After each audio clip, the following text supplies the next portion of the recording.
Արարչագործության 4-րդ օրը, ինչպես որ մենք կարդում ենք Աստվածաշնչում,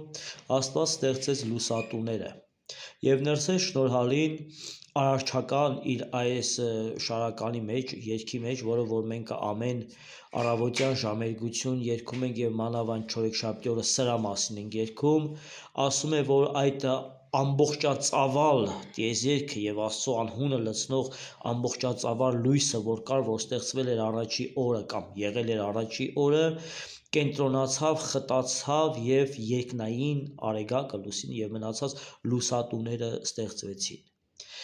Արդեն իսկ արարչագործությունից մենք տեսնում ենք մարգարեությունը մեր Տիրոջ Հիսուս Քրիստոսի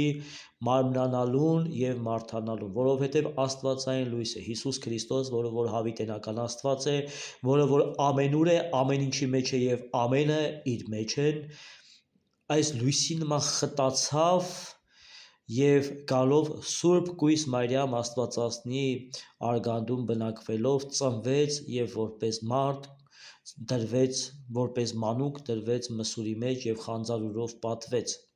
Ոստի սիրելիներ, երբ որ մենք տեսնում ենք արեգակի լույսը, երբ որ մենք ուրախանում ենք արեգակի լույսով, մտովի անդրադառնանք եւ հիշենք իմանալի լույսը եւ հիշենք Աստվածային այդ լույսը, որը որ մարմնացավ, մարդացավ մեր փրկության համար